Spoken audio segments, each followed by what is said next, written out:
Now, first topic of today, unwritten jail laws. All right, unwritten jail laws. Thank you, Yogi Bear. You're a legend. Now, we all understand what an unwritten law is. It's obviously what we go by, and that's not written in a statute. So obviously, oi, Rusty, 4 litre, where you been, my bro? It's obviously what's not written as a statute and what we live by as a code. That is a definition of an unwritten law. Now, the public always seem to think that we are housed with certain types of people. That's not true. The media, the newspapers, the news, and certain types of outlets don't really educate the public on where these certain people are held. Someone in the question just asked, Tristan Eshay, brother, thank you very much. And I haven't seen you for a while either, bro. How you been, Trist? How's work? How's the family, bro? I haven't seen you for a while. Not that I can see your comments, but hope everything's well, my bro. Good to have you back, my man. ROBIN210.com official, Tristan. I've got a clothing line out now, bro. Go across there and have a look, bro. Get yourself a shirt. And yeah, thanks for the support, bro. So anyways, back to the unwritten laws. People, just before I turn the comments off, asked in the chat, what happens to certain type of people if they are in jail? Well, if they were ever housed with us, they would be demolished. Simple fact, right? Now, the unwritten laws are, for Oval J, is never tell. That's the first one. It's not statute, but you know, if you play this game, never ever tell. Now, let me differentiate what telling is. I hear a lot of people come to jail and say, I got given up, bro. Who give you up? The person that was in the bank when I robbed it. Now, bro, if you're not in the game, if you're actually not in the game and you're not a co-accused or you're not anything like that, that's their job. That's what they got to do. Once you're part of the game, you are bound by this law not to tell. Simple. You are bound by this law. It is an unwritten law. You must always keep your mouth shut. Never work with the police, never cooperate with the police, and never, ever, ever drop a name or anything. The same continues in prison. It's an unwritten law. You never, ever, ever work with the officers. You never, ever give officers a name, and you never, ever talk out of school. This is what talking out of school means. It means telling or talking about a story that has no bearing or meaning on a subject that you're on right now. Second unwritten rule is kids off limits, old people off limits. So if you're committing a crime and they are against these two people, you will be dealt with in prison. Simple. Any crime against kids and any crime against old women are seen as the same as telling. It's a no-go. You do not do it. So these people, when they do come to prison, if they are pinched on these charges, or they are known dogs, or they are known Crown witnesses, they get housed in different parts of the centre. So we have a thing called supergrass. Now, supergrass is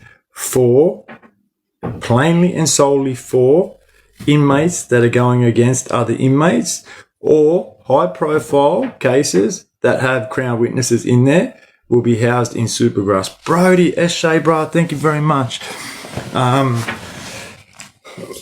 Elderlies, that people that abuse elderly, people that hurt children, people that have crimes against these people will be housed in protection. There is 3 different forms of protection. One where Willing to Kill 'Em and Nath Patterson were. That's just the normal protection. Then you have a form of protection after that, which is called strict, or also known as LA. And then you have non-association, which is NA. So these sorts of people go to that sorts of jail. So we never, ever, ever get housed with any of these people whatsoever. Obviously, sometimes these people do sneak through and do come out. And if they are ever caught out in the centre or in the prison, they will be dealt with. And usually they get dealt with a thing called kangaroo court. Now, does anyone know what kangaroo court is? Kangaroo court is a court session held in jail by the boys, and you're always going to be found in the wrong, and you will be getting punished. But they call it kangaroo court because people get around, you talk your situation, you plead your part of your situation, and someone then will decide whether if you should be punished on the said offence or if you hold a good enough case and you get away with it. 9 times out of 10, no, 10 times out of 10, if you are facing a kangaroo court, you are getting peppered. Now, they don't actually happen as much today as they did when I first came to prison. Kangaroo court was always held pretty much daily. If someone done something, someone will call kangaroo court. They'll go down to the back of the yard. They'll hold a session down there. They'll get found guilty, and then they'll have to take their punishment. Their punishment could be anything from getting a kick in the head, getting 3 out, or getting bashed or whatever. But that was held by inmates, and it was called a kangaroo court.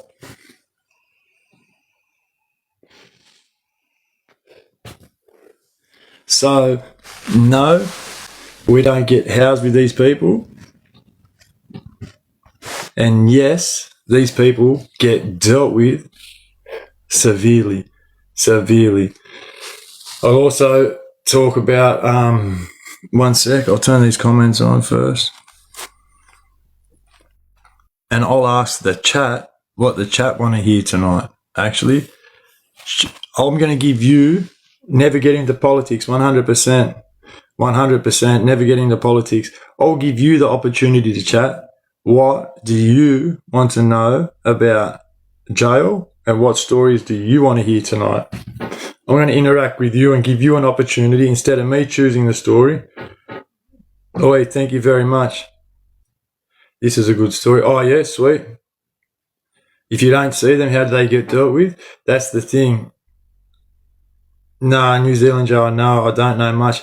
That's a good question. If you don't see them, how do they get dealt with? 9 times out of 10, they are dealt with. Yeah, exactly. Oh, toxic terps, cook-ups. Yeah, wait, I've already told that story, good one. Yeah, I've already told that story. Yeah. By the way, that's a good... Fuck, I'm trying to use a flare. Yeah, all right. Oi, good. Oi, well done. Straight facts. S. Shay, Lara Gomez. Who said that? Oi, Ethan. Yeah, I can talk about that as well. I've already told that story, but I can talk about it again. But yeah, oi, straight facts. You're a legend. All right. Now listen. This here for new time. This is for educational, entertainment purposes only. This is for people that keep asking what and how do I survive jail and what do I do if I go to jail and I've never been to jail before. All right. This is besides never tell, besides always keep your mouth shut, keep your eyes closed, but your ears opened. So you need to know what's going on around you. They're the first 3 things you need to control, right? This is one of the biggest things you never do in prison, ever. And that is touch what is not yours. This is called Peter thieving. Peter thieving, meaning you have stolen something that doesn't belong to you. Please don't ask me why it's called Peter thieving. I think it was called petty thieving at first, and then it went and evolved to Peter. All right. It's really petty thieving. Petty thieving can be from a carton of milk in the fridge that's not yours because you're stinging for a coffee, you got no milk, and you see open milk and you take it, right? Petty thieving could be walking into a cell, taking noodles out of the cell because they're sitting on the bench and no one's in the cell. Petty thieving could be anything that's not yours and that has been taken by you without verbal agreement, or you haven't been told by somebody else already that you're able to take that, right? What is the repercussions of a Peter thief? It could be anything from having your fingers jammed in a door, could be anything from being bashed by multiple people, being labelled in the wing as a Peter thief. Now, once you get this label as a Peter thief, anything that goes missing in the wing, even if it wasn't you, will be pointed directly at you. In jail, one thing always occurs and remains the same. When people declare you, this will travel. You will. So what I mean by that is if you get caught stealing an item at another correctional center and then you jump on a truck and arrive at another jail and something starts to go missing once you're in the wing, you will automatically get the blame for this because your name will travel with you from the center you just left where you were petty thieving. People will never, ever, ever not know that you were a petty thief. Like, now listen, there's been many a times when a petty thief got away with it for ages and everybody in the wing didn't know who it was and everybody was throwing names out there and everybody was making assumptions. But let me tell you one thing about a petty thief. The more he gets away with it, the bigger the confidence is and you will get caught. And when you do get caught, the punishments are severe. For example, there was back in the day when I first went to jail, Lithgow, Long Bay and certain other jails, you could buy meat, right? Now, meat used to be put into a freezer, and this freezer was a communal freezer. What do I mean by communal? Exactly the same way in the showers are at Long Bay and at Goulburn and at Bathurst, right? Anything that's in a wing that is used by more than you, hence the whole wing, it's a communal. So this deep freezer was communal, right? So you get your meat through the day, you'll take it out, you defrost it, and you'll take it to your cell and cook in of a night time. How do you cook your meat? Various ways. We had Breville's back then, we had rice cookers, whatnot. So you had the implements to cook, right? So meat started going missing through the day, and this happened for like a number of weeks, right? So a sting got put up. It's all right, we got to put a sting in place. We have to catch this person, right? So they ended up doing a setup and they ended up finding out who it was. When this bloke got caught, the punishment that he got was insane. So what happened was he gets caught stealing meat, right? Meat was left certain place for a certain amount of time and it got taken, right? The boys found out who it was. The next day, right, they let him go that night. They let him go to his cell. They let him cook it. They put the meat there again the next day. The move was about to happen. The boys pounced on him. They got it, right? They took him upstairs. They put his hand on the inside of the door jamb. And then someone held his hand there, like forcibly held his hand there. Someone slammed the door shut and broke all his knuckles in one hand. Do you think that was enough? Well, you would think that was enough. No, it's not. Give us your second hand. Yeah, give us your second hand. This bloke was screaming with agonizing pain. But there was no more, we feel sorry for you. You have been caught doing an action that everybody in prison hates. Everybody in prison hates. Give us your second hand. He, reluctantly had to hand his hand over. What would happen if he didn't happen to give his hand to get crushed? He would have got his head crushed. They put his hand in the door again and bang, slammed the door again and then sent him on his way. He had to go to the clinic. Obviously, he never returned. But let me tell you one thing about him turning up. Wait around and fuck. Thank you, my bro. Let me tell you one thing about him turning up to the clinic with 2 broken knuckles, like hands full of knuckles. They knew what he was doing there. They knew why he was there. Straight away, with the injury that he occurred, "Oi, Rome, brother, what's happening? Long time no see." They realised that he had been caught petty thieving because it is the most putridest crime that you can do, right? 9 times out of 10, who are people that petty thieve? People, thank you, Gammon. People that don't get support from the outside. People that don't work in jail for money. Asho, 2880. People that don't work. People that struggle. And people that just don't do well in prison, that think other people are doing well enough. They got too much of one thing. I'm going to take it they're not going to miss it. What happens when people find out there's a petty thief? I'll tell you a situation. People start putting dummy products in a fridge. There's been many a times when I have witnessed and been privy of knowing what's in a milk carton rather than being milk. Like, if you get my drift. If you understand, if you read between the Shea Blakely and TikTok, boom, if you are reading between the lines, I have been privy to understanding what was inside that milk carton rather than it being milk. There is milk in that milk carton, but there's also other, Miss Jinxie, thank you. There's also other remnants of other things in that milk carton, hoping that the petty thief will come along, use that milk for his coffee, and now be the proud owner of a mouthful of jism, urine, like finca, whatever it may be. But when it comes to the boys wanting to get payback, they do some very, very nasty things to products that are set up as dummies. And yes, boys do put dummies in the fridges all the time. Boys will set the petty thief up all the time like a full sting. It's like a full operation in there where if you are like taking stuff, you can believe and bet your bottom dollar that you will become part of a sting and you will get caught, because no one puts up with a petty thief in jail, bro. That is what a petty thief is. Next, let's go to the next. What's the next subject you want to cover tonight?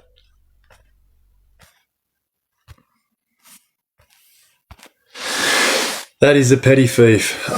Someone wanted to talk about Centrelink. No way, Shifty Hefts. Most gruesome story. Yeah, definitely. We can talk about that. Someone asked about Lara Gomez. San Francisco, Lara Gomez. How do you cope being locked up? Bruh, I'll tell you, listen, let me tell you something, right? What if you have charge of stealing from Coles? Bruh, if you have charge of stealing from Coles, that's all good, lad. That's all good. Buy up standovers, yeah. Yeah, or outside ambush. Yeah, Ricky, yeah. Outside ambush or in jail?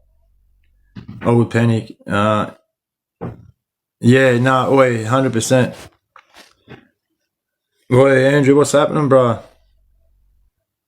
Yeah, that's right. Yeah, 100%. He's been back at school with the lads. Yeah, bro, 100%. Oi, what's doing, Fats? How are we, bro? Did Triggs ever get bashed? I wasn't there. Standovers to people with dollars. Yeah, 100%, Bill. How did you feel the first time you locked up? Bro, listen, I'm going to talk about that now. The first time I ever got locked up, bro, I was shitting myself. Straight facts. So, the first time I ever got locked up, I was fucking shitting myself. I'm sitting at the police cells in Waverley. I go to Surrey Hills and I know that I've been refused bail. I'm sitting in a cell with other blokes that are like already been to jail and that are going back to jail. And I was like, fuck, bro, no way. No way. What the fuck's going to happen to me, man? Like, what the fuck is going to happen to me? You know, like, fuck. And other people are telling me, you'll be right, bro. Like, you'll be sweet, all good. Like, you pinched on an armed robbery, you eat sway, you're a black fella, you got cousins in there, you'll be sweet, bro. Like, you'll have half of them in your mob, you'll be sweet, you know. But still, that didn't ease my anxiety, and that didn't, like, take any concerns away because someone else was saying, I'll be sweet. That didn't take any of my concerns away, bro. I get to Long Bay. Now, when I first drive into Long Bay, it's like reality sits in, bro. Like, fuck, I'm in jail, bro. My court date isn't for 6 weeks. I've got to survive 6 weeks of this shit, all right? I've got to survive 6 weeks of this shit. How am I going to do it? I'm unsure of who's here. Even though I've never done anything wrong to anybody else, I just don't know what I'm walking into, you know? And to everybody, like, this is just in life in general. It's like the fear of the unknown. Now, take yourself back to when you're a child at school, right? Now, imagine being at one school for the whole 6 years. So you get to year 6, and we've all experienced this, right? This is exactly the same transformation into prison from outside. You're now finishing your last day of year 6. So you now know your next walk into a school is a high school, right? This high school you've never been to before. Your mates from your public school are going all the different high schools. Resilient, Rebs, Eshay, what's good, Eshay? So now you're now sitting, right, with the thought of who's going to be there? Wonder what's going to happen. Wonder how this all works. Wonder what class I'll get put into. Eshay, resilience. Eshay, thank you for all the love me's. Love you too with the love me's. Now you walk into a prison cell or a prison jail exactly the same. So you can understand the thought of when you were leaving primary school, walking into high school. It's exactly the same, like anxiety. It's the same pit in your stomach, like you feel unsure and you don't know the process and you don't understand what it's all about. Then I get into reception room. All right, I'm in reception room. I now get out of my civilians in my greens, and it's like, yeah, fuck, bro, it's happening. I get my bag. I walk with the officer straight to my cell. They open the cell. This is my first ever visual of a cell. My cellmate's in there. I don't know him. Like, he's 10 years older than me. He's tattooed up. I walk in and I don't know what to do. I don't know where to put my bag. I don't know how to greet him. I don't know what to say, right? So I follow his lead. He gets up. He shakes my hand. He shows me where to put my stuff. He helps me make my bed. So that part he eased me into that part, right? So I get comfortable in the cell with him because now I get to know who he is as a bit of a person, and he's welcoming and he accepts me. He gives me a bit of a rundown on what will happen tomorrow. We'll get Sam, thank you very much. We'll get let go. They'll come and give us our milk. They'll shut the door again. We'll get out at 8:30. Then we're locked out all day. Take your shower stuff. Take your towel. Take all your toiletries. I didn't have any of this at the time. I didn't have any thongs. He lent me thongs. He gave me some toiletry. And he said, we'll go into the yard. And I said, like, what's in the yard? He said, everybody's in the yard and we stay in this yard till lock in, right? And I'm like, fuck, no way. Like, this is crazy. That night, it was like one of the like uneasiest sleeps I ever had. Like, I was at Long Bay. I'm 15 minutes from home. So I'm visualizing people sleeping in my house. I'm visualizing my bedroom. I'm visualizing my sheets. Like, I'm visualizing everything that has, like me back home because I'm only 15 minutes up the road. The next morning comes, it feels like I've laid there, tossed and turned, and I hear the keys in the door. So I lay there and I'm looking at the door and I'm like, fuck, bro, this is getting real. Like, what the fuck? Like, no way. They kick our milk in exactly the way he said it would happen. That next 2 hours flew by. I wanted that 2 hours to drag like 10. Seriously, I wanted that 2 hours to drag like it was 10. That next 2 hours flew by. The next time I heard them bolts unlock, they never locked again. The door flew open. All I heard was clear the wing, clear the wing. My cellmate said, come on, bro, we got to go, right? I now walk out onto the landing for the very first time. Now, everybody notices I'm new. Everybody. This is the moment I'm talking about with high school. You walk into high school, you go to roll call, everybody now looks at you and realizes you're the new student, right? Everybody's looking at me. No one's saying a word. People walking past me. They're all talking amongst themselves. They're all in their little groups. They go downstairs.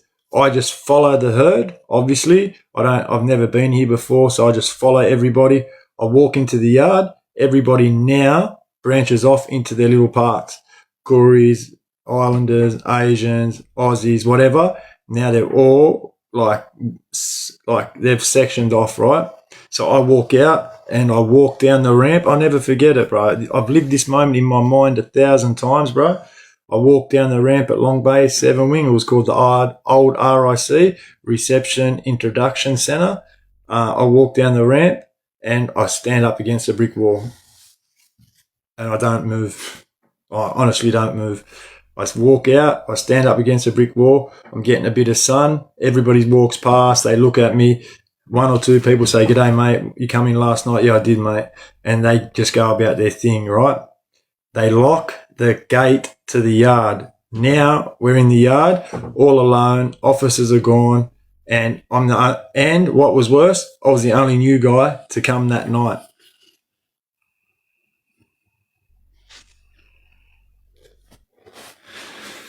I know people are talking about me because I'm unknown. No one can verify who I am. Nobody can like vouch for me. No one knows me. There's no one here that actually has seen me before or knows of me or anything like that. So I'm all alone. And listen, when I tell you I'm all alone, I feel all alone. Like I feel all alone, right? Like it's hard to explain a feeling of loneliness, but this feeling, like it was like I was dense inside. I was dense. I was just uneasy. I had never felt alone until this moment. I actually really felt alone, and I didn't want that energy to bounce off me and have them feel my energy and then kind of pick on that and use that against me. So I was conflicted in my body language. I knew what I was feeling. I knew that I felt uneasy. I knew I felt alone, but I wanted the jar to see that I felt comfortable and that I was about it, and I wasn't going to be somebody that was going to be walked all over, because this is what I've been told by other people. You need to be upfront. You need to be tough. You need to let people know you're about it. This is a lie, bro. You don't have to let people know you're about it. You just got to let people know that you're a genuine good bloke and that you're not there to cause dramas. You're not there to tell on people. You do you, and that's it. You'll get through jail. So I'm standing there alone, right? A bloke walks up and approaches me and tells me his name. His name was Johnny Porter. This is the first bloke I ever met in a New South Wales prison system. Now, Johnny Porter was from Redfern. He's in jail for 2 murders on 2 policemen. I talked to him. Hey, thank you, TikTok. No way. Thank you very much, bro. I talked to Johnny, right? Teresa, thank you for joining. I talked to Johnny. He asked me, what's your name? I tell him, here's my last name. He says, no way, you related to Rara? Rara? I said, yeah, I am. No way, like I know them. That's cool, bro. All good. If you ever need anything, come to me and see me, But cool. Now, I never asked Johnny, how long you doing and what are you in for? They're questions you don't ask anybody.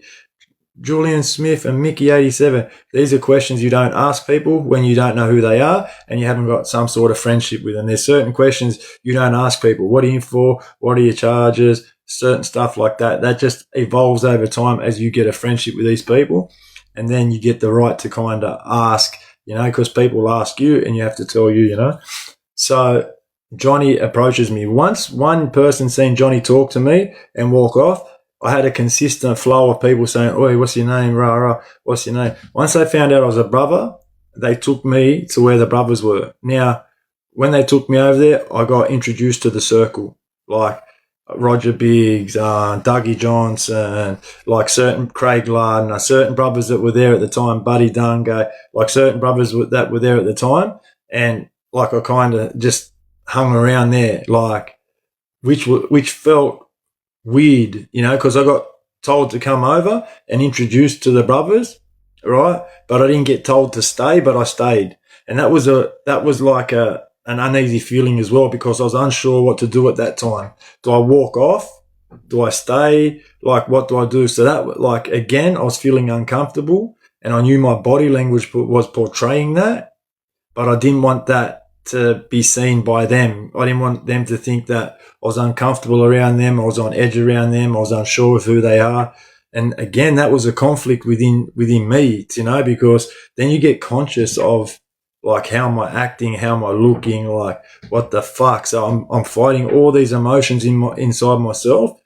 And yeah, it was just weird, That day was the longest day of my life. That day was the longest day of my life. The most scariest part of the day was when I was coming close to lock-in and I knew I had to go and shower. Because why? The shower is where everything happens. The movies you see what happens, right? Stories you hear what happens. Now you're about to venture into the notorious shower block. So I've got stories that I've been told when I was a kid. I've got videos that I've watched. I've got movies that I watched. Everything's playing in my head.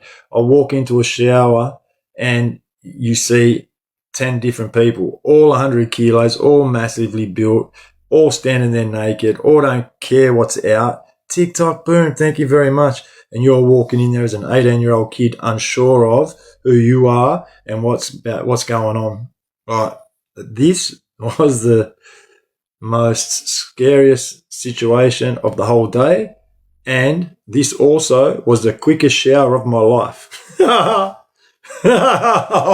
the fuck? Honestly, bro.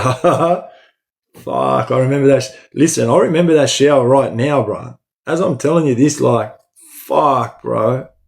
That was the quickest shower of my life. I swear, I got enough water on me to get a bit of soap over me. I was in that water, out of that water, drying myself, and back out. Sammy, thank you for the roses. TikTok, boom, thank you. Before, right, like, yeah, it was crazy. I was in, out, bang, done, right? I get locked in that night, and I felt a little bit at ease. Like, I felt like I survived the first day. That was mad. All right, I know what it's about. I kind of got a situation of like understanding on what it's about in the yard, and I kind of know the routine, you know.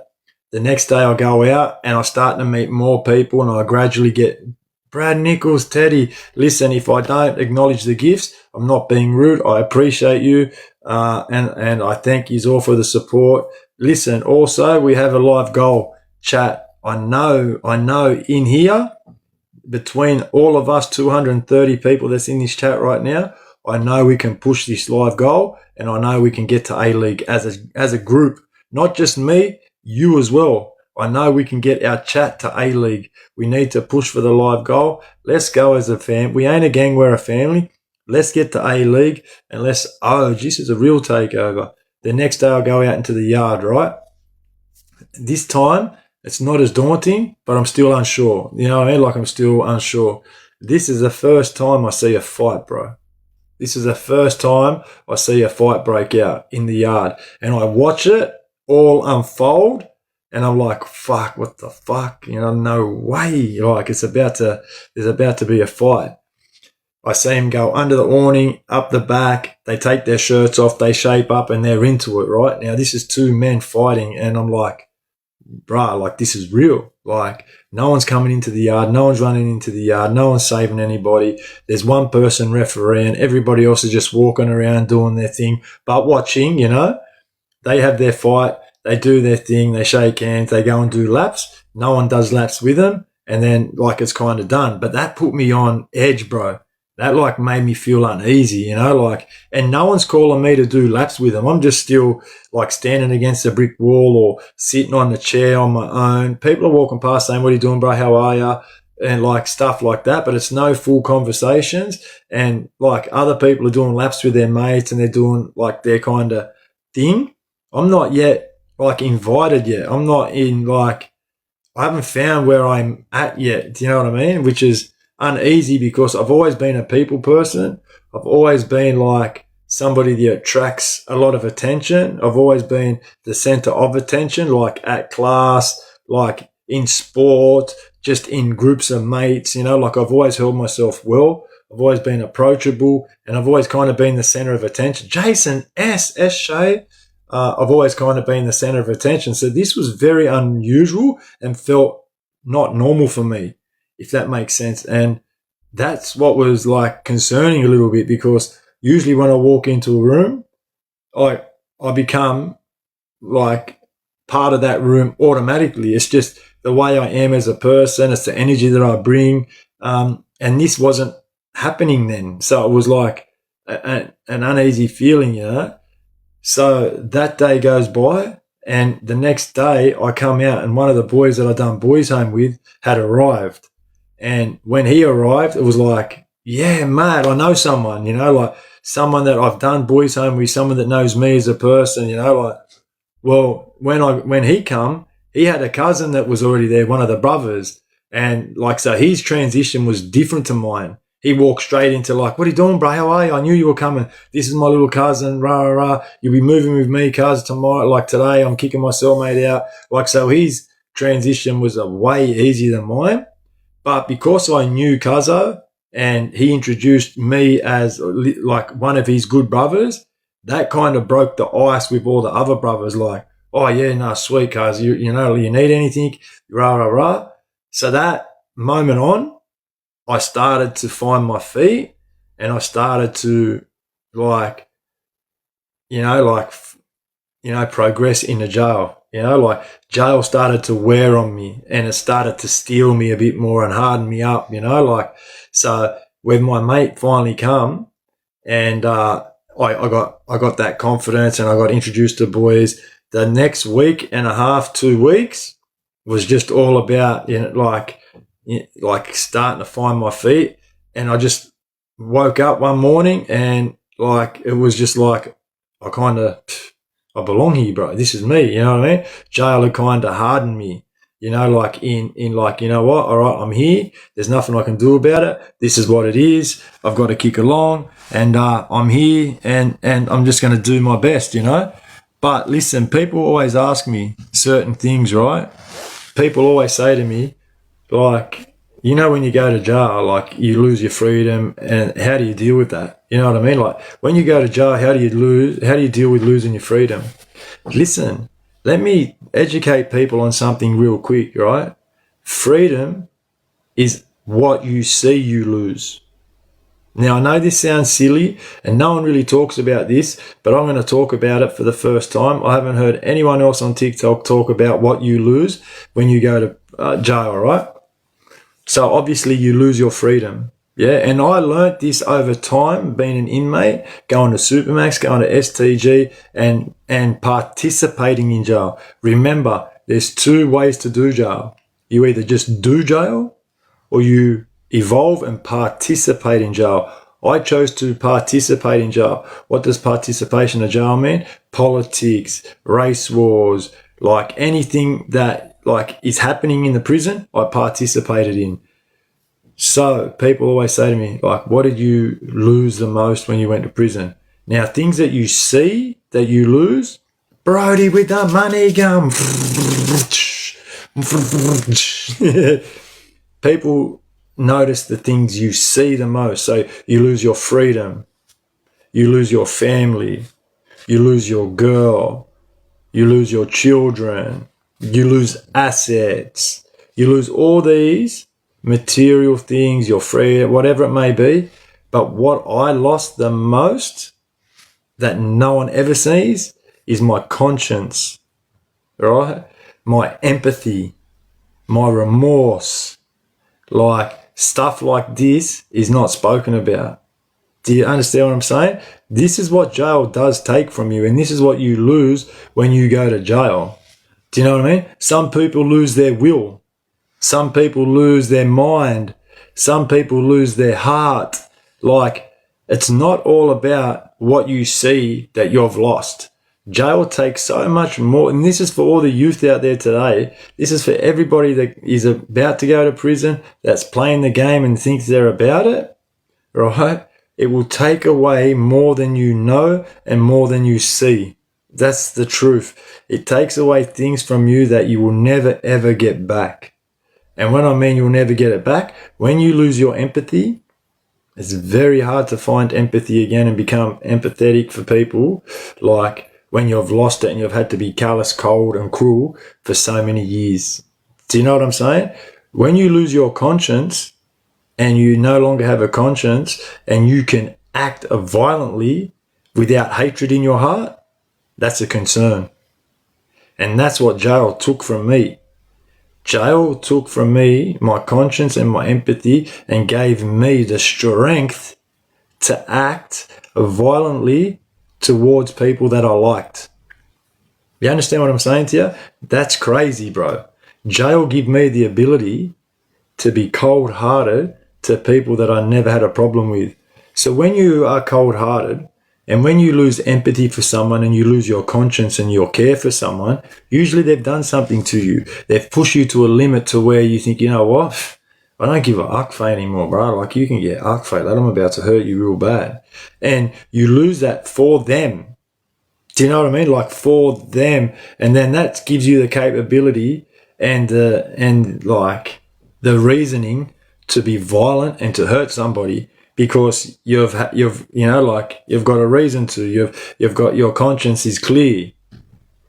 When you can hurt somebody violently without knowing these people, with half by liking these people, without, like, that is something jail will take from you and you'll never get back. You get your freedom back. You get the chance to get your girl back.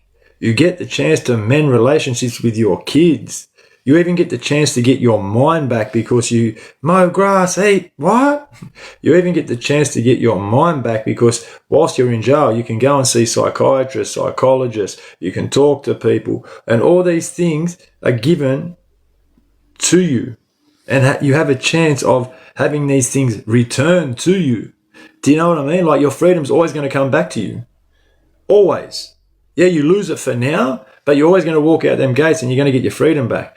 Maybe you're not going to get the girl that you just lost, but you're going to go and get a girl straight away. Like, that's what you do. You're getting out of jail, you're looking good, you got abs, you got clean skin, you're fit, you're glowing. Like, you're walking out of jail and you're going to pull a girl straight away. We all know it. That's just what happens, right? So you're getting the freedom back, you're getting the girl back, you're getting your heart back. And you're getting your will to survive and your will to be happy. And all these things that you thought you lost have now been given back to you. But your conscience and your empathy and even anything else along them lines, you don't get back, because once you get out of jail, if someone pisses you off, you turn straight to that form of communication that you have done and led and like acted as within a drop of a hat. TikTok, boom. And that's the truth. So once you lose your conscience and once you lose your empathy, it's very hard to get that back, because jail gives you what I call a callous skin. Jail gives you a callus across your heart and across your empathy and across your conscience. Like, even now, like right now, I say things to certain people that I care for and that I love, and I'll be having an argument with them, and I'll say the most degrading things. I'll say things that I know really hurt them. And like, I know what I'm saying is wrong, and I know what I'm saying is like you need to pull up, but it just happens. And when it's out there, then I'm like, fuck. Like, what the fuck did I say that for, bro? Like, fuck. So I'm learning to find my conscience and my empathy and all that things that makes you human again. Because see what happens when they send you to jail, you turn into somebody you don't want to become, and that somebody is like your worst form of you to survive, to become, like, you don't want to be a victim. So you become somebody that isn't a victim. And for you to not be a victim, sad but true, someone has to be a victim. Do you get what I mean? Like, so for me not to become a victim, I had to find a victim. And that's the way of the law in jail. Do you know? And it's whoever can switch their conscience off the most, whoever can switch their empathy off the most, and yeah, then you will rise through the ranks of the prison system. Somebody that can be cold. Like, listen to this, for example, right? So I was leading the brothers, and this is a prime example. I was leading the brothers, and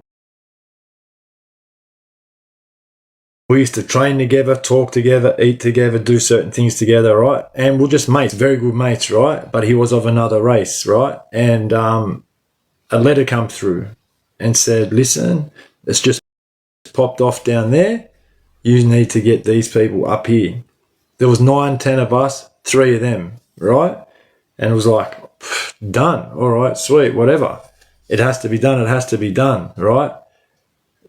We go to the cell that afternoon, like 2:30. We go into the cell, we talk about it, and we make our game plan, right? So the next morning, after pills, after everything's done, and we're locked in the yard, we're attacking, right? Bro, like I said, this was my mate. This was somebody I've ate with, somebody I've trained with, somebody I've done laps with, someone I've had a laugh with. Daniel, what do, bro? Like someone I've told stories to, like someone that knows the name of my kids. Like, it wasn't just like a passing acquaintance in prison. But as soon as that letter come and we were told that it was needed to be done at ASAP, bro, he was on the list and I got him. Like, and that's not human, bro. That's not normal, and you should never be proud of being able to do that. That's concerning, that's scary, that's unnormal. And that's like what jail takes from you. So for people that don't understand, like jail takes more than freedom, you need to sit back and really ask yourself, what are you prepared to lose for this life? What are you prepared to lose for your mates? What are you prepared to lose for your postcode? What are you prepared to lose to be about it? Like, what are you really prepared to lose? You? Are you prepared to lose who you are as a person for this game? Are you really prepared to do that? Because if someone told me what I would really lose, I'll tell you now, bro, half that money I would give back. I would not want to lose the main things that make me me. I wouldn't. And I'll tell you what else you lose. And I'm very good at, like, I've still got it, and I'm very lucky to have it. But don't get it twisted. I've lost this before, and I've obviously got it back over time. But you lose your humor. You lose your humor. I know that sounds stupid, and I know that sounds silly, but you lose your humor, bro. You don't find anything funny anymore. Everything's serious. It's not a joke. Like, you lose your will to like laugh and joke around. Your humor actually goes. So you lose your conscience. You lose your empathy. You lose your humor. Like, you know what you're losing, don't you? You're losing you as a whole. So whoever you were before you went to jail, say goodbye to, because you're going to lose that person. And I'll tell you what's confusing, as an 18-year-old kid that's going to jail for the very first time, not knowing who you are already, and you're already starting to lose that. Like, think about it. Let that set in. Let that sink in a little bit. Just sit there and let them words echo in your mind. You're about to lose who you are before you even get to know who you are. Is that not crazy, bro? Is that actually not crazy? So your whole life now, you're thinking of, what could I really have been? Who could I really have been? Like, is this even the real me? Like, am I really this way? Like, am I this person deep down? Like, what the fuck, lad? Like, I can't be this way. Like, and this is what actually happens. And then when you start doubting yourself and you start, like, quizzing yourself, you start trying harder to convince yourself. Do you see what I mean? Then you try harder to convince yourself that you're not this way and you're not that. So you start to overcommit to things, and then, like, yeah, it's so different when you actually understand what you lose. So to all the young kids out there, I hope that you actually listen out of every story that I've told about prison, out of every event, like the Abbing stays, the Erders, the Umping Jays, the race wars, the Ugdrays, the politics, the Segro, the Supermax, the STG, like, out of everything, I hope that you take and listen to is this right now, because this is the most important conversation I'll ever have with anybody. You lose your cognitive thinking, bro. You lose your cognitive behavior. You become a robot, and you become one-way driven, and you act without acting, and you react without thinking. So you lose your cognitive behavior. And you understand what cognitive behavior is. If you don't know what cognitive behavior is, look it up. And that is so what's happening. This is what you lose.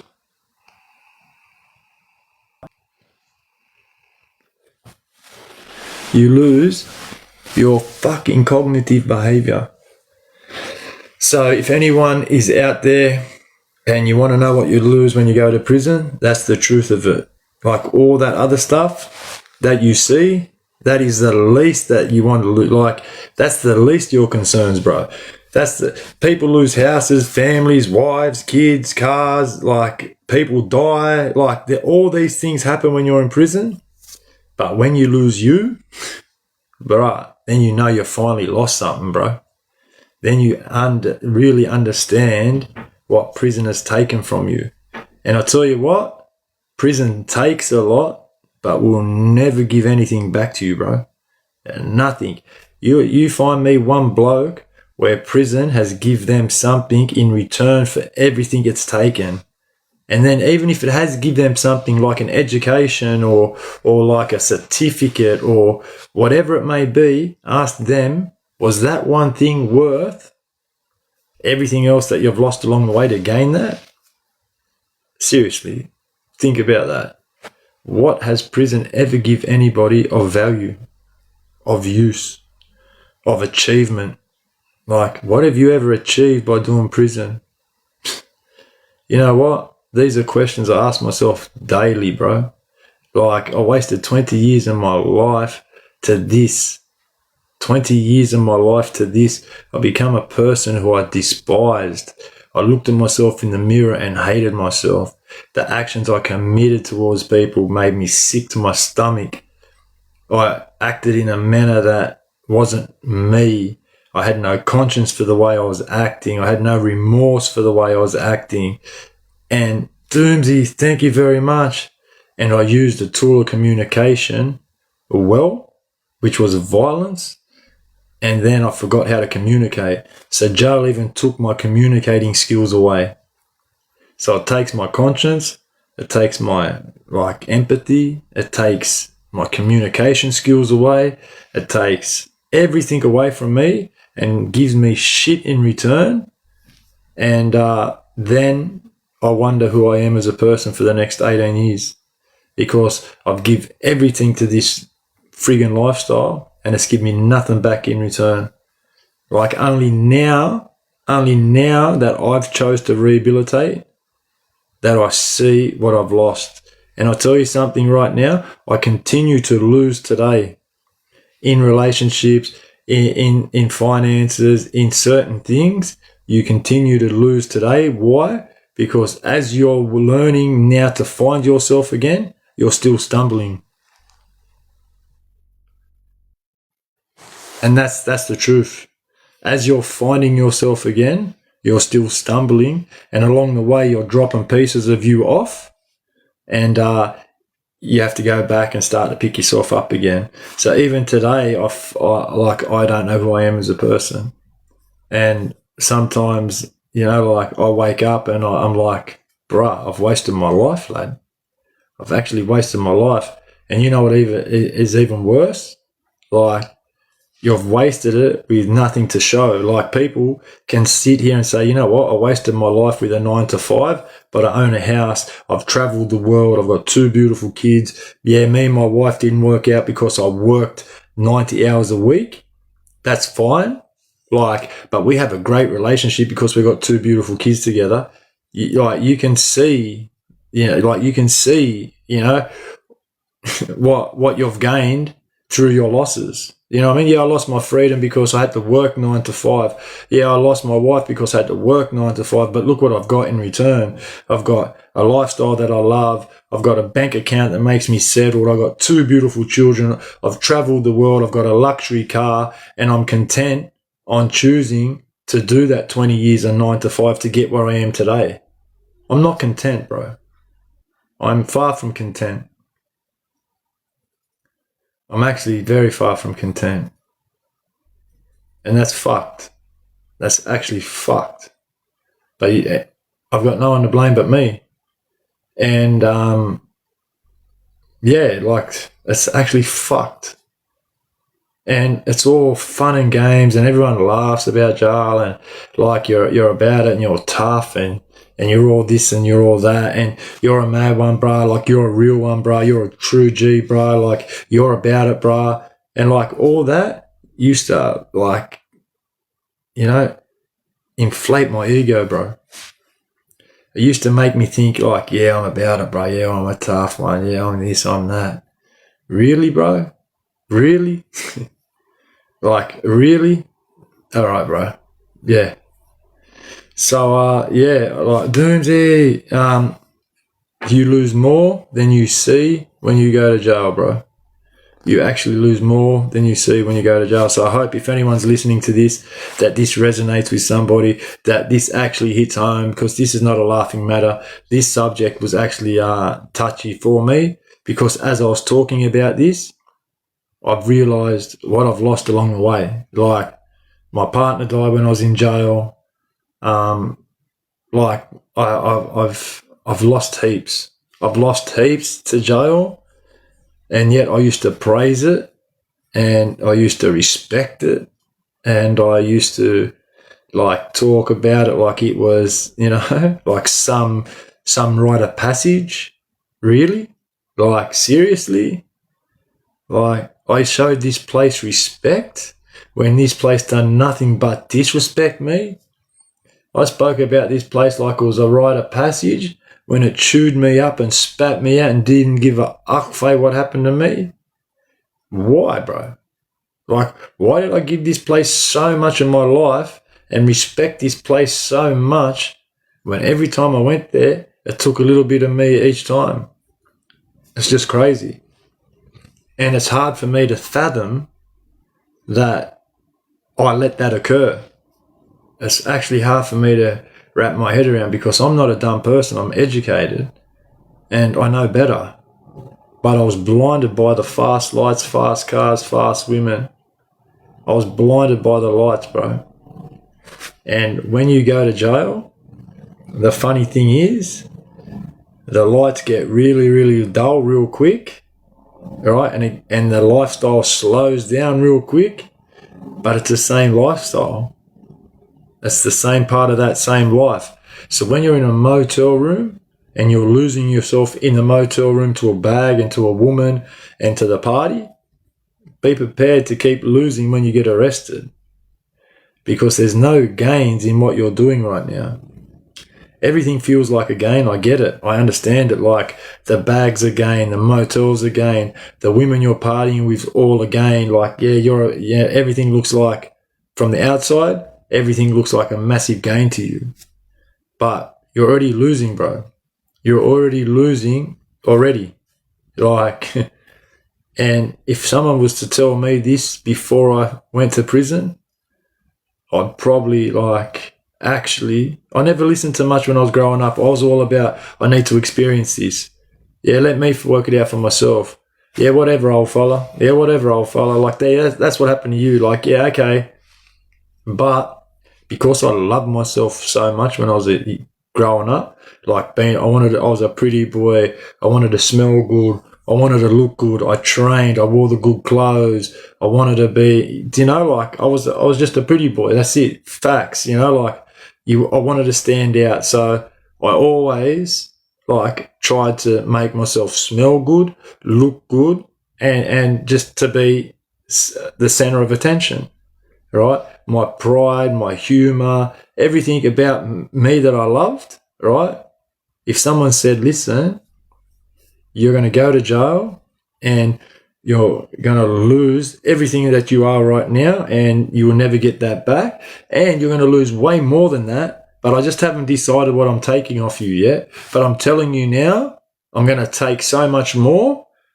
Do you still want to join this club and do this and take your chances? Because you know what? Some people come out on top, but you need to be ready, because I'm going to take what I can. And if you don't hand it to me, I will rip it out of you. I will rip it off you.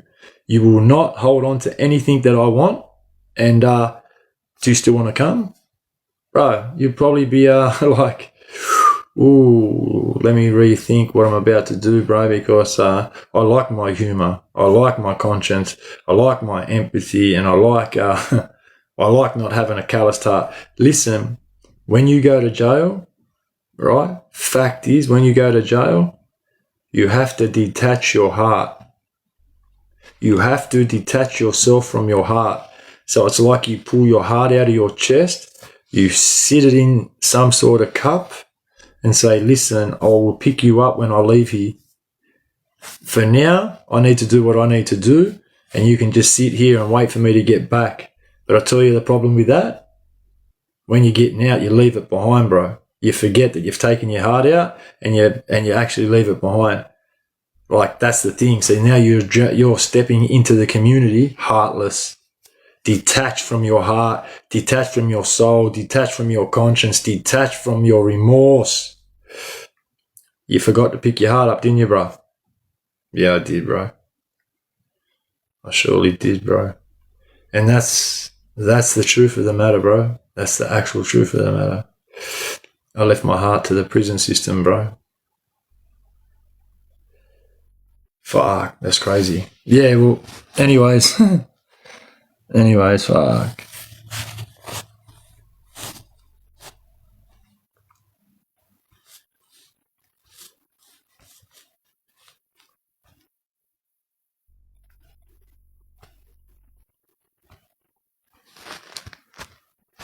What the? Yo, 12 gauge, what are you doing?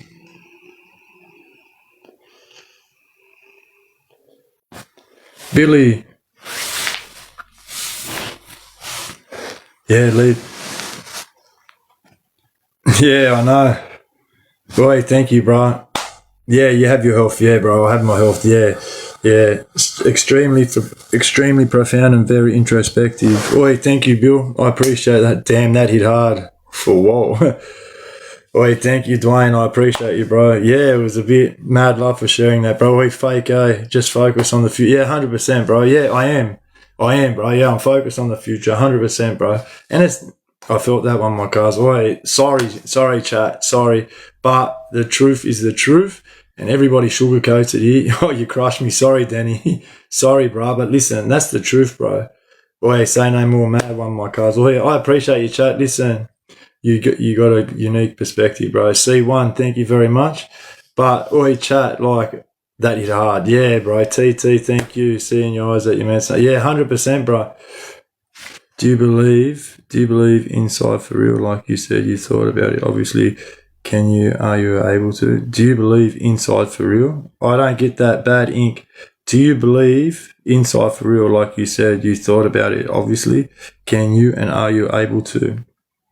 Deepest and realest yarn, 100%. Thank you, bro. Leave it behind for real. Yeah, bro. Like, felt energy, my bro. It's good that you're getting your conscious back. Yeah, 100%. And listen, that is due to people loving me, bro. Like I got people that are working with me now that like have the right to turn their back on me or like say, you know what, I've had enough, get fucked, like you've done this, you've done that, you've done this. But you look buggered, bro. Yeah, bro. Oh, wait, that drained me, bro. That full drained me. And I've had a lot going on with the business and just trying to that was real jail, bro. Yeah, bro. Thank you, bro. Yeah. Yeah, oi, Bill P, I appreciate it. And that's what I mean, bro. It's fucked that like we come on here and we glorify. Oi, thank you with the truth. Thank you, the soul. Thank you. I've been out now, on and off for 12 months, bro. Like on and off for 12 months. You was the hardest in the system. Oh, yeah. I feel some real honesty tonight. I hope someone who needs to hear this really listens. Yeah, so do I.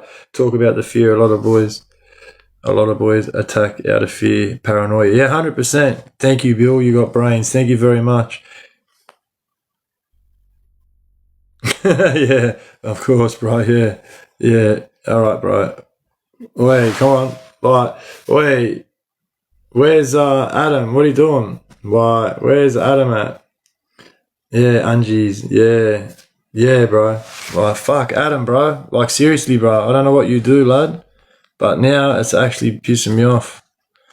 Like, yeah, bro. I don't know. Like, seriously, bro. Like, I don't know what they watch, bro. Like, that's why I've made them like that so they can jump straight on it and I can talk. But lately, bro, things have been happening that's not good, bro. Yeah, it's never too late for anything. Yeah, 100%, bro. Yeah, Jimbo, for sure. Yeah, no, they don't get to me, bro. But I just wish loyalty versus respect. Oi, Derek, great question, bro. Mad hearing that from you, cuz having an uncle that's been in and out of the system for 20 years. It's crazy. Yeah, bro. Yeah, bro, it is. That was powerful, man. I couldn't stop listening. Oi, Bill, I appreciate you, bro. I definitely haven't lost the gift of the game. Oi, listen, that's probably one thing. And I'll tell you something about that. Oi, that's a good point, Bill. Let me talk on that for 1 minute. If I am to continue with the topic, you do gain some shit in jail. And you do gain, some people, the gift of the gab. So if you're already good at communicating, if you're actually good at communicating already, and you pick up certain other techniques to communicate, and you're good with the gift of the gab, yeah, you do pick that up. But that is also very, very dangerous, bro, because once you lose your conscience and your soul and like your remorse, like you can be very fucking manipulative with it. And I found myself do it. I probably still do it now.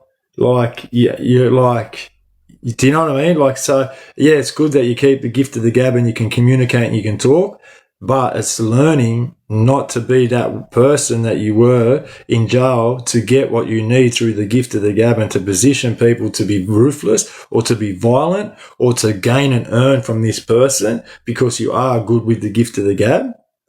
And it's now trying to differentiate like that into sincerity and finding sincerity again with that like ability. Do you know what I mean? Like, so if I can get out and I can talk on the level to the children and the kids and the youth of the street and use the skill of the gift of the gab, talk their language, be sincere in the deliverance of my speech and understand them, I get it. Understand that, listen, I've lived your life. You know, like I get why it's hard to be who you are right now, but it gets very harder to be who you don't know in 20 years. Do you get what I mean? Like, and people say, yeah, you got the gift of the gab. And I do, but listen, the gift of the gab has also been a fucking curse of mine, bro. It's actually been a fucking curse, bro. Like, I've used it in many ways, shapes and forms to hurt people verbally. And I still do sometimes. I actually still do sometimes. I still say shit that I know that hurts somebody in the pretenses of wanting them to hurt, but making it look like I don't want them to hurt. Because, you know, like I saw what you also get from prison is you get a chest mind. You understand what a chest mind is? Like, I'm going to play these 3 moves, but I already know how you're going to play your 3 moves, so I'm going to set you up to put you here. Then I can hit you with this and make you believe that, you know, like you put yourself there. So it's all about trying to find who you are again and understand that, like, some things you need to keep, some things you need to dull and down, some things you need to get rid of, and some things you need to find again. And the worst thing is, and this is what I try to tell the youth every time I talk, the worst thing is you're trying to find who you are without ever reeling the real you. Because you went to jail at an age you were still growing mentally, emotionally, and physically. You were still growing. So you went to jail believing you knew who you were. You hadn't even reached half of your potential yet, so you sold yourself short already. You don't know who you were. You don't know what you were going to become. But now, 20 years down the line, you've been out now for 12 months. You're not going back, so that's no longer a part of your life anymore. But you need to find out who you are without knowing who you are, and now put your life in order to make sure you can become the best version of who you are. Not easy, bro. Fucking not easy, bro. And no one tells you about this when you get out. Everybody says, oh yeah, when you get out, it's fun and games, bro. You get back into the fast lights and you get back into all this. I'll tell you why people go back to the fast lights, fast women and fast cars, motels, bags and crime. I'll tell you why. Because I've been one to do that. I'll tell you why. And this is real talk. It's easier. It's the easy option, bro. And that's the truth. We take the easy options, bro. We're not as tough as we make out when we're in prison, because when it really gets tough, everyone that's done jail is taking the easy option, bro. And that might be whatever it is, robbing an ink bay, selling Ugg like whatever it is. Like, you didn't want to grind the 9 to 5 and earn your life. You wanted it now. That's the easy option. You didn't want to get that. You didn't want to save money and work and get loans and pay them off and get credit ratings. You wanted it now. That's the easy option. Like, so everybody that goes to prison loves an easy option, bro. So when we get out, and we're told to put work in, and we're told to change our life, and we're told to be somebody else, lad, taking the easy option. I'm going to put a balaclava on, rob a bank. If I get 200,000 in that time, I get 200,000, bro. Eat swap. I'm not going to go and find out who I am and what I have to work on and face my demons and be depressed about who I become. And no, I'm not doing that, bro. I'm going to go and do this and that. But let me tell you something. Let me tell you something to all the 18-year-olds that are doing it right now, thinking about going to prison and thinking about being gangster. This moment will come for you too.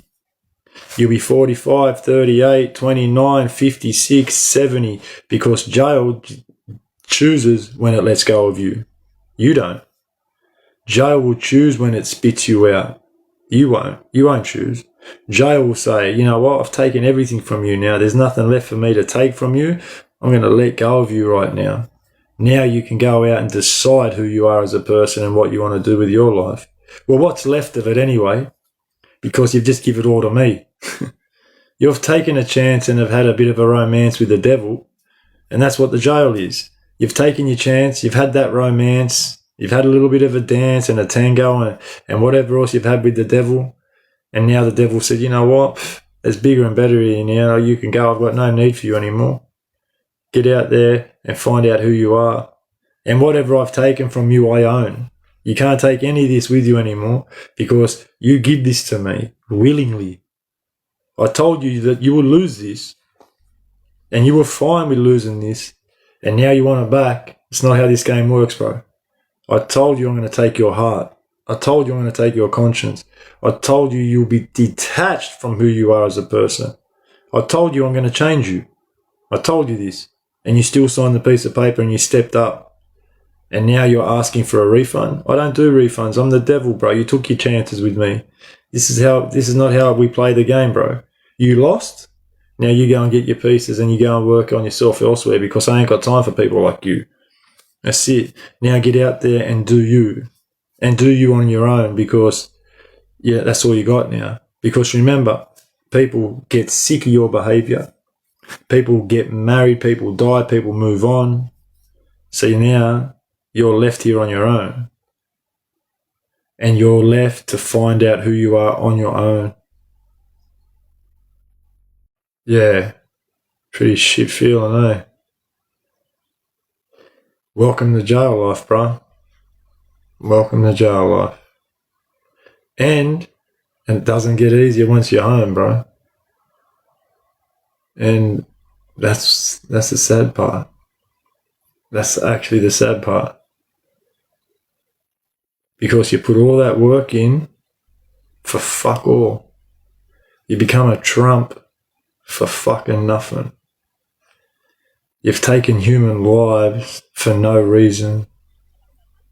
You've caused heartache for no reason. And now your heart's aching. You're asking for people to come and help you. Nah, it don't work like that, bro. Don't work like that, bro. Because I'm the devil. And you signed up for this shit. And now you want to change the rules because it suits you? Nah, we don't change rules, bro. We don't change rules here. You knew what you were signing up for, and you willingly took the fast women. You took the fast cars. You took the easy route. Now, you want to be different? Well, you're going to be different on your own, but you need to work out who you are when you don't know who you are. And I've got half of you here. So go and try to be you when I own half of you. Go and try to be you when I own you. Right, I've got your heart, I've got your mind, I've got your conscience, I've got your soul. Everything that makes you human, I've got. What do you got? What do you got to give anybody, bro? What do you got to give anybody anymore? You got nothing to give anybody, bro. I've sucked you dry, bro. And you've let me do it because I give you the fast women, bro, remember? I give you the bright lights, remember? I give you that bag, remember? I give you everything you asked for without asking me. You didn't even know we're in communication. You didn't even know that I was your eel a day all along. You didn't know this. Welcome. Nice to meet you, bro. Nice to meet you. And that's the truth of it. So all the young kids out there that think that they're like listening to me and listening to Triggs and listening to all the, like, you know, the loyalty, yeah, the loyalty. All right, loyalty. Go and look at the definition of loyalty and then see if you actually find it in prison, because I'll tell you something about loyalty. You may have it and you may carry it to the fullest, but not everyone does. And when you learn that, it's going to suck, because you'll probably learn it once you're getting sentenced to 10 or 12 years prison. You get what I mean? Because now it's got real, and old mate, he don't like you that much anymore, bro. He doesn't like you that much anymore, so he doesn't feel like he needs to be loyal to you anymore. Because why? He's had a change of heart and he's not about it anymore. So he's lost his respect for you and his loyalty to you, and he doesn't give a fuck. But you hold it to the T, bro. You hold it right to that letter Y, to a point where loyalty is loyalty, and you've went the whole distance with it, and the same word meant so much less to somebody else, bro.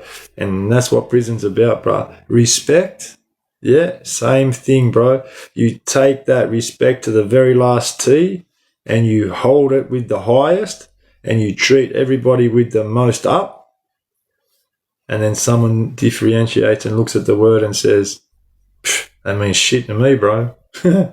Means fuck all to me. You're not getting none of that from me, and you're about to do 12 years, bro, because I got none of that for you. So all you young ugdays, angster gays, and all these people that think they're about it, you best understand that these two words, everybody has a different understanding of what they mean at certain times and points in their life. You get what I'm saying? So right now, loyalty and respect might be the biggest word you'll ever use and look up to. But in 5, 10, 12 years, they might not have the same meaning to you, to somebody else. So you need to understand that not everybody will carry them two words in the same esteem as you. And you probably don't want to learn that out in a courtroom when you've unalived somebody and you're about to get 18 years, that someone never respected you and has no loyalty for you, because that's the worst way to find out, bro. And it's too late to change. And it's too late to change, because right now you are in a position that is going to take your soul, bro. And it's going to taste very, very, very nasty, because you know what? All them conversations that you've had about loyalty and respect, and all them laughters and all them parties and everything that you've had with this one person is going to come flooding back through your mind, and you're going to have hatred in your heart. And that hatred then is very hard to lose. Believe me, I carry hatred in my heart for 20 years. And the hatred was only ever pointed at one person, but 1,000 people wore it. And I had no qualms in letting people see it. So you have to understand, to the young boys and even the young females out there, jail life is real. Jail life is actually real. It's not a game. It's not like I'm a gangster of my area. It's none of that, bro. Jail is as real as it gets and as nasty as it gets. And jail will seriously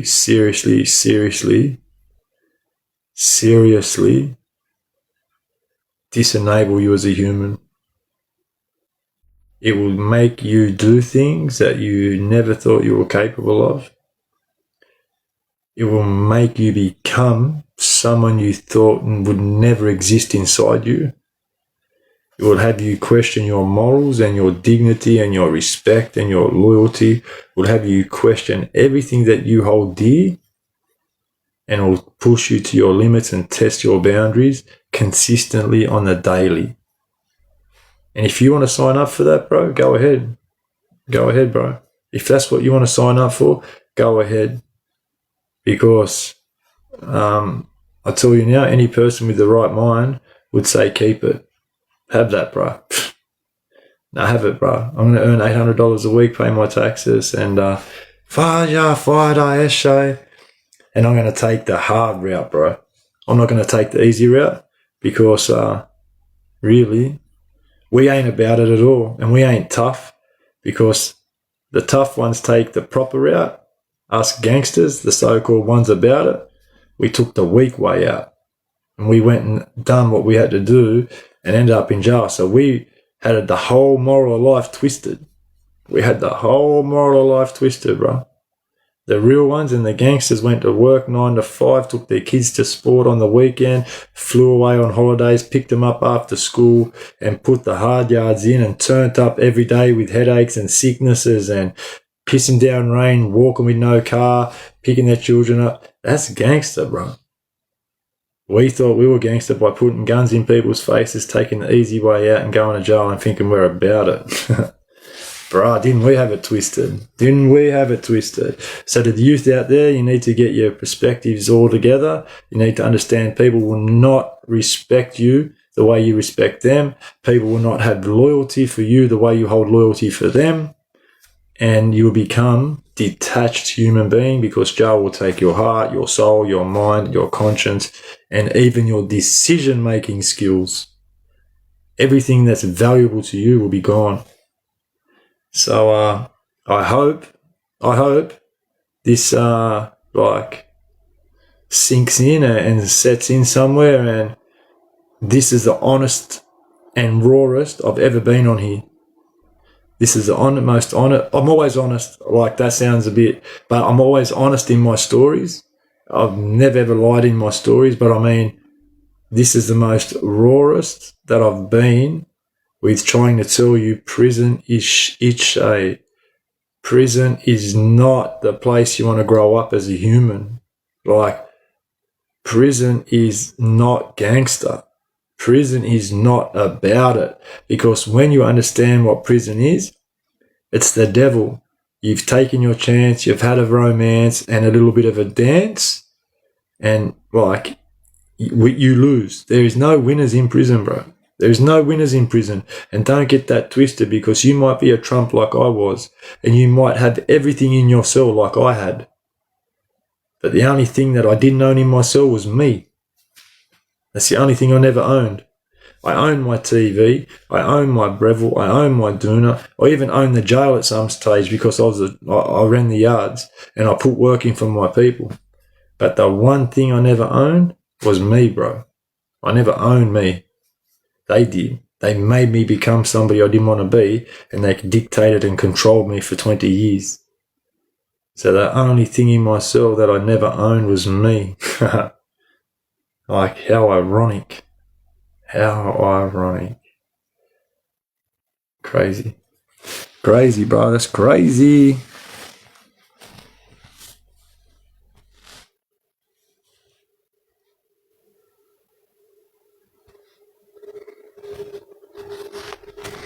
By the way, chat, let me tell you something. What happened to the live goal? Boy, thank you, Pete. Definitely haven't lost a gift. Big facts, verified 100%. Thank you, bro. It was a different conversation tonight, eh? Like, it was just, yeah, I don't know. Much respect. Oi, Miss Jinxie, thank you very much. Thank you very much. But Outlaw, Eshe, bro, what's happening? How you been? Deep facts, Jimbo, bro. Appreciate you, lad. Traps one, what's happening, my man? How are we? Powerful stuff, brother. The youth need to this and not the fake stuff out and about. Yeah, that was your best chat ever. Your future is bright, Robin. Please believe. I do, bro. 100%. That was deep, but a lot of respect. Go straight out. Thank you very much.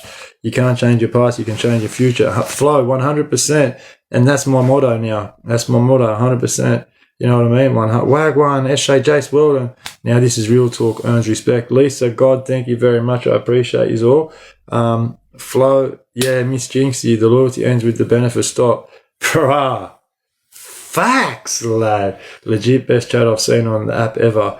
Dwayne, thank you very much. I need to see it. Bruh, so do I, lad. Like, so do I. Yeah, but you know what I really need, chat? Well, you know what would really brighten up this whole mood? Bruh, the live goals. Oi, bruh, I know, listen, I never usually ask for live goals, but I swear I want to get to A-League so bad. You need to write a book like 48 Laws of Power. like hood edition. Oi, bruh, 100, eh? Your past is what makes you 100%, Teresa. Yeah, dragons. Yeah, I need one dragon. What do I need, Lisa? I need heaps of things. No, you're right. I need one dragon, one Leon the Kitten, and one Your Concert. And they're all 4,888. That's what they said to choose. Because when you get on live, they say your live goal is worth 4,888 coins. So I just chose that. But yeah, I need one of them. But if we can't do it, we can't do it. I just want A-League. I'm just being selfish.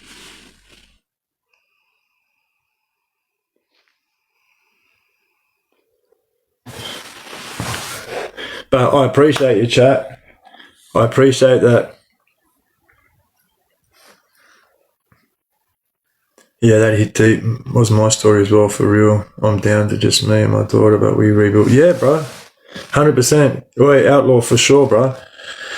For sure, bro. And you know what, bro? The journey's tough, bro. You know, like the journey's really, really tough. And that's why, like, listen, chat, I'll tell you something too. When you get out, the journey is actually tough. That's why a lot of people go back. Straight facts. And that's why I've gone back before too, because it gets tough. You're confused. You don't know who you are. You leave a center or a prison system where you are a somebody of importance, and you step out into the real world and you become non-existent. And that's hard for somebody to fathom when they've just had 12 years of the utmost respect. Do you know what I mean? Like, and that's the truth, bro. And that's for me. I probably can't talk for everybody, but that's for me. So for me to get out of jail and to have the utmost respect and have people do what I ask and be like the law of the land kind of thing, and have the respect that the Prime Minister had out here or like certain people out here, to get out and not to be anybody to anybody was hard to fathom. And that in turn made me want to use communication that I become good at. In turn was violence. So not to face the hard road ahead and rebuild who I was as a person, I went back to prison because that was the easier option. And I done that 3 times, where I ended up doing 18, 19 years of prison.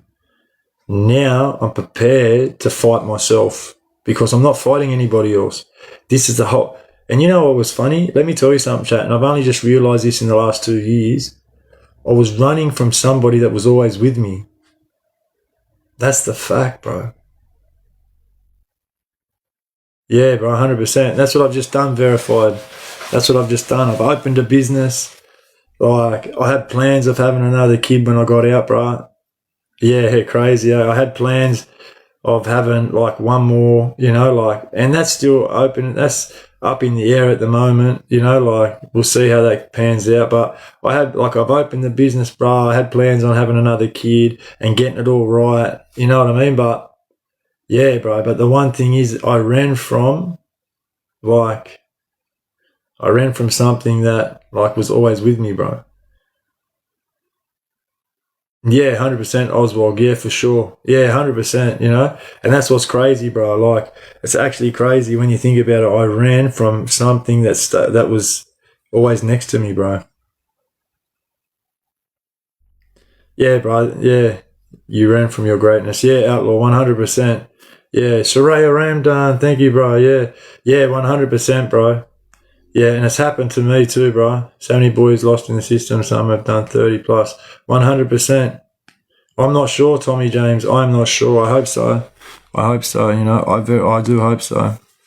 But yeah, like chat. That was me. I always got out of jail, and I ran from me. I just ran from who I just ran from me because like the hard work was real. That's it. The hard work was real, and but let me tell you something too. There's no better achievement. Yeah, I do, from Mount Druitt. Yeah. From Mount Druitt, yeah. Yes, yeah, Jake, sweet. Yeah, I will. Wait, Dwayne, thank you very much. Yeah, thank you very much. Yeah, so yeah, it was crazy, eh? So I just chose to go back to prison. Yeah, Danny boy, 100%. 100%, bro. Yeah, 100%. Like, I'm kicking goals in all shapes and forms. I got a business, like I'm starting to get a little bit financially stable. But there's other goals that I really want to get together. I want to selling UGG Joes for almost 14 years because I didn't want to live in. Yeah, bro, 100%. We'll see what you did. I used them for 16 years so I didn't have to live in the same reality, bro. And that's fact, And you know what? Like reality is what we make it. And I lived in a fake reality for 18 years. So my reality was made up to suit me. Do you know what I mean? Like my reality was made up by me to suit me, and I shone in that. Like when I stepped out of that reality into the real world, into real reality, and I didn't like who I was, I just stepped straight back into my reality. And that was like what I was comfortable with. And that was easy to do. So yeah. But like I said, the youth need to understand that when you sign up to be part of the fast life, like you actually have to understand that you will give something for that. You will give something for that. And let me tell you, this is how prison works. So right now, you're signing up to the fast life. You've got a fast woman. You've got a fast car. You're partying every night with the boys or on the weekends and whatnot. The first time you go to jail, you just might lose a little bit of your heart. That's cool. That's cool, bro. You get out and you do your thing, and then you get another fast woman, and then you actually fall in love with this fast woman, and then you start to also drugs, and you set up a bit of a house, and now she's pregnant, all right? Then you're now 24, 25, because you're 18 when you first went to jail. And let me paint you my life a little bit. You're 18 when you first go to jail, so then you get out, you get a woman, you get some fast drugs, you get some fast cars, you're falling in love with a fast woman. She starts to settle down. You want to sell UGG trays. You want to set up a bit of a house. Bang, you're getting arrested. Now, the first time you've gone to jail, you've lost a little bit of your heart. But now you've got a bit of assets in life. You've got a woman, you've got a kid, you've got a house. Now you lose your fast woman because she's got a kid and she needs to be able to look after her kid. And you're now not the man she thought you were going to be because she settled down when she had baby, but you didn't. But that was the rules. You were meant to do the same, remember? You were meant to go along with, and you signed up for that. But nah, you wanted to continue to make all this bullshit money and all these fast life decisions. Now you're in prison. So now you've lost a little bit of your heart. Now you've lost your woman and your child. And now jail's going to take a little bit more. I'm going to take a little bit of your conscience now. All right, I'm going to let you go back out there now, but you got no woman, you got no car, you got no kids. Now you got half your heart and half your conscience. But get back out there and shine, kid. Get back out there and shine. You're all good. You got this. You jump back out there and you realise it's fucking different right now. I'm not who I used to be, and I'm now 26, 27 years of age, and people that I went to school with have now got houses and assets and everything else, and I'm nowhere. I need to catch up, bro. Eat one. I'm going to Alibana Ungay, lad. That's what I'm going to do. Bang. So you go and do this. You know what? You find another woman. She's not as fast. Perfect. Your life's starting to slow down. That's great, right? But it's about to fucking change again. You're going to go back to jail. You're now going to lose the second girl that you've had, right? You're now going to go back to jail. You've already lost a bit of your heart. You've already little bit of your conscience. Now I'm going to take a little bit more of everything because I'm getting greedy too now. I'm getting greedy. You keep coming back and offering me parts of you. I'm going to start taking it. Bit more. So now you've got no heart left. I've left you with a little bit of respect. I've left you with a little bit of conscience. But other than that, I've got everything. Now it's time to get out and want to be a whole different person. And you've now got to find out who you were without knowing who you were because you lost you along the way. And everybody else that was trying to help you find you have found themselves and no longer want to know you. So you're on this journey on your own. And guess what? It's not so fast anymore. It's actually not so fast. It's that slow You got too much time to think and it's killing you. And your voice is echoing in your brain with all the decisions you've made over the last 15 to 18 years, and you can't stop the ringing. You want it to be faster, but they've purposely slowed it down so you relive everything that you've done. Because this is the only way you're going to learn, bro. This is the only way you're going to learn is if I replay this for you in slow motion and let you see it and hear it, and then probably tease you along the way because, look, I still got everything that you give me. Oh, what do you got, bro? What? You got nothing. Do you want your heart back? Listen, all you need to do is just do this. I'll give it back to you. Just come back over this side, bro. I'll give you your heart and your conscience back. I promise you. Just come. Do what you got to do. I'll meet you on the other side. That's where you're at in life, bro. It's crazy.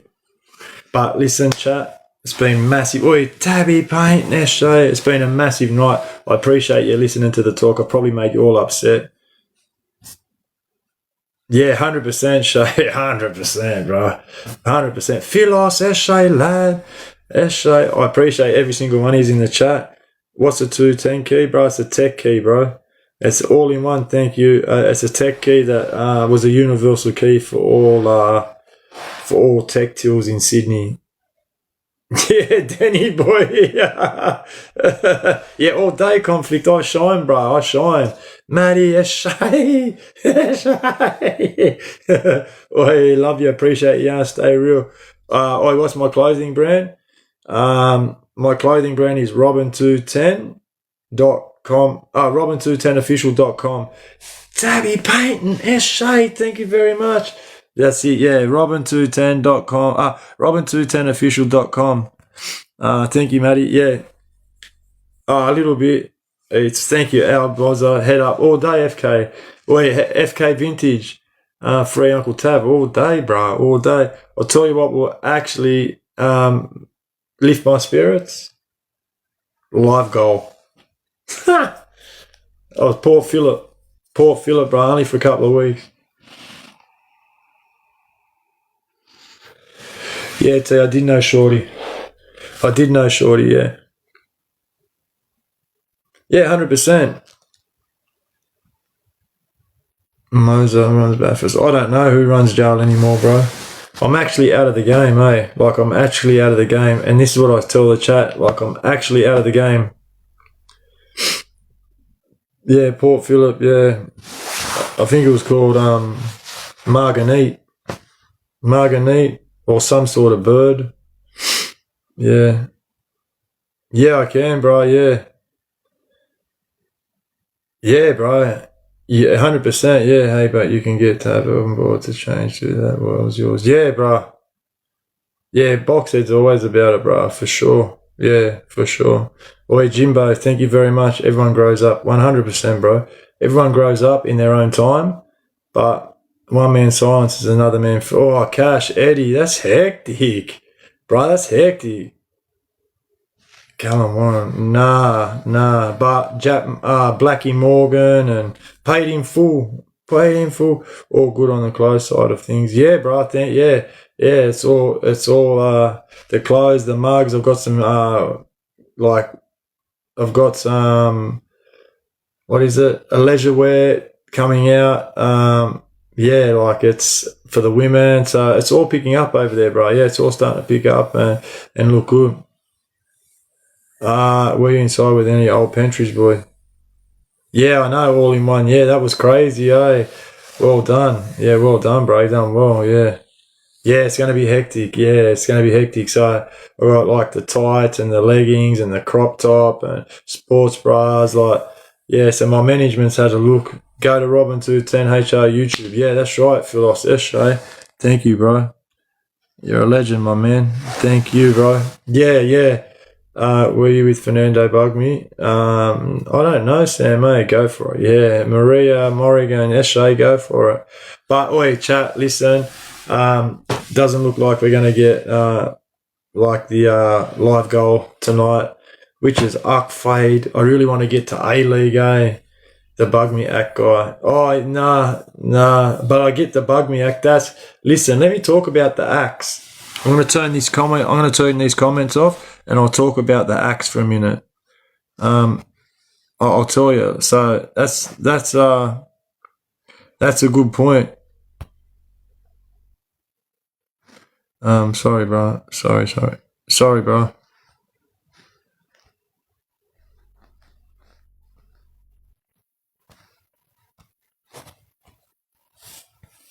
So that Bug Me Act that person was just talking about in the chat is an act for Aboriginals when you get sentenced, and it's an act that has guidelines for sentencing an Aboriginal inmate. So in turn, if you come from an alcoholic family, if you were abused as a child, if you have minimal education, if you have like certain mitigating circumstances, and you're Aboriginal, you can fall under the Bug Me Act. Then you've got an act for the armed robbery. It's called the Henry Act. Now, the Henry Act is for people of minimal age, minimal jail experience, and minimal planning, not great deals of money. You'll get sentenced under the Henry Act. Then you've got a Thompson Act, which is of age, jail experience, armed robbery experience, and lots of it, you'll get sentenced under that. So when people, if you ever see people in the chat say, oh, do you know this act or it's part of this, that's what they're talking about, because every time you get sentenced, you will have an act that you use in your defense, and they will have an act that they use in their prosecution. And that's what really it comes down to in the law of court. It comes down to two acts, right? Whichever act is suitable for that court hearing will get the right of way, and you'll get sentenced accordingly. So when a judge sentences you, he just doesn't make up a sentence, and he doesn't give you a sentence that he deems fit. This judge is actually legally binded by sentencing you to an act. And I know, you know what, I'm going to talk about this tomorrow, because not many people actually talk about the law side of things. I'm going to turn on the chat one sec, and I'm going to ask you if you would like to hear that sort of like chat in the jail, like in a jail talk. Like, would that be interesting to have? Like, I'll start the first part of that, and the second part I'll do a story about prison and whatnot. But would that be something that you're interested in? Because listen, no one actually. Oh, thank you very much. Oh, I appreciate that.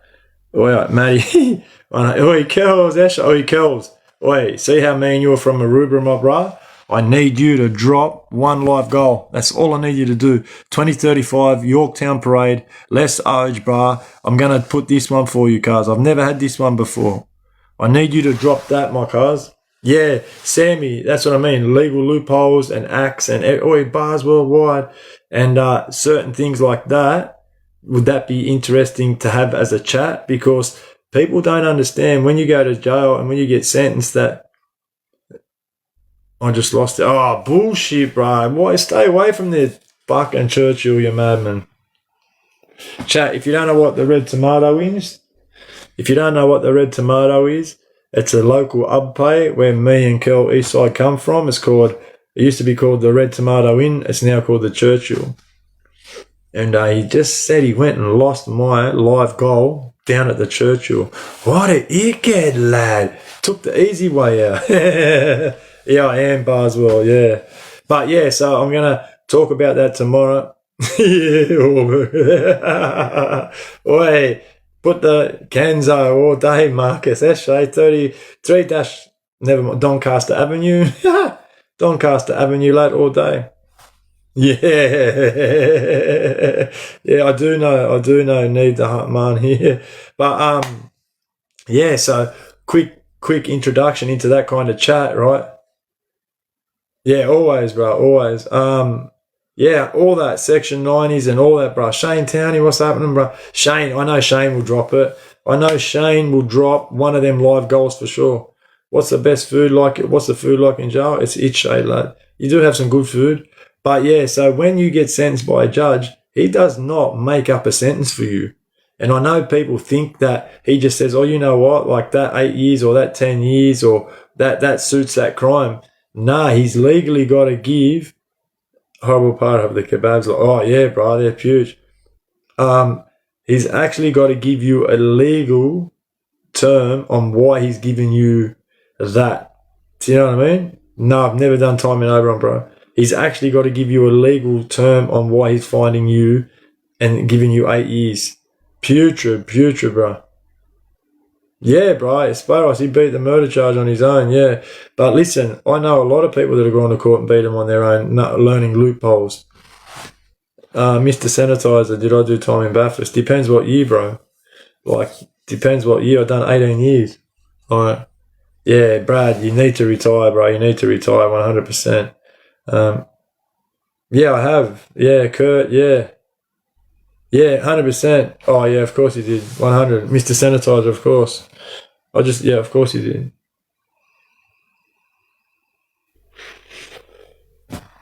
That's it, Adam. Well done. Yeah. You know what I was going to say to Mr. Sanitizer then? I think it was the other way around, bro. I just cleaned you up. Of course, he's a sanitizer, but it was too easy. It was too easy, so I didn't want to take the easy option. I've been taking the easy option my whole life. I just spoke about that. That's what I was going to say to me, mate. Oh, me deadline. What a goose, lad. You know what I mean? Oh, nah, don't take the easy option. Yeah, rub your hands on it. Oh, fucking hell. But yeah, so that's what I'm going to do tomorrow. Oh, yeah, I might share the live.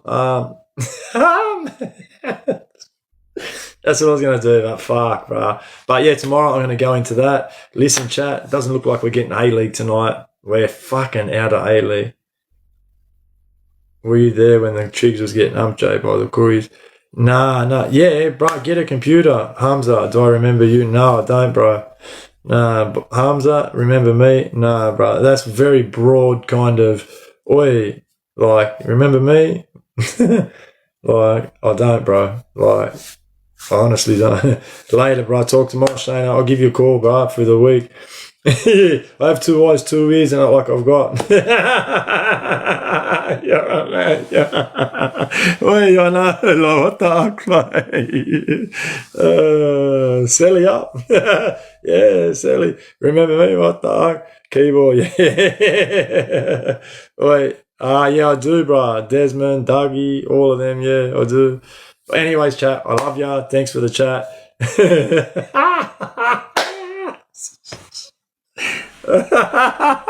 You're a man. Yeah. Oi, S.A. Doomsy, you're a legend, bro. You rocker. Oh, S.A. Oi, Shane, love yous. Oi, chat. Listen, if he's ain't tapping, he's a lacking. If he's ain't talking, he's a stalking. If you're down, hang around. If not, what the fuck you watch for? Listen, if I was in ROBIN210, I'll be watching too. We ain't a gang, we're a family. This is a real takeover. Let's urge Philos210, I love ya.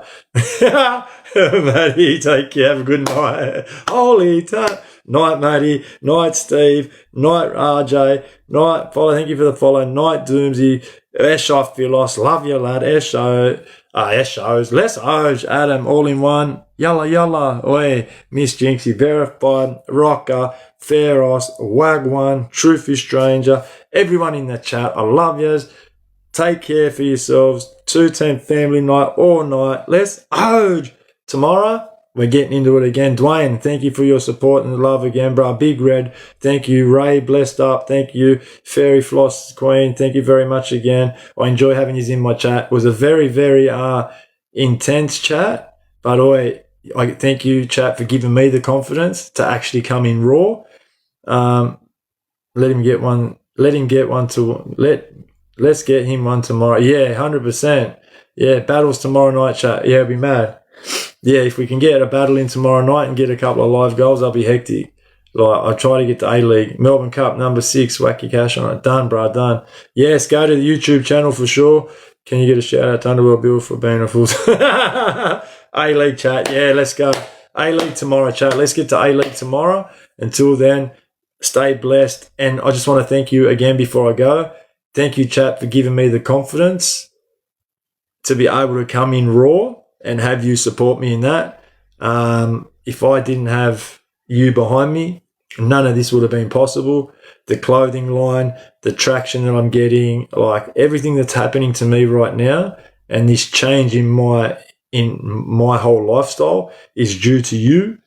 I want to take this opportunity to say I appreciate you.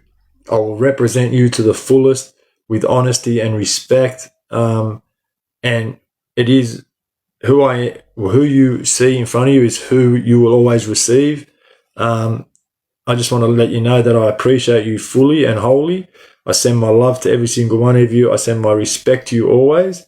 And again, from the bottom of my heart, I just want to take this opportunity to say I appreciate you all, and you're giving me the strength to be a better person daily.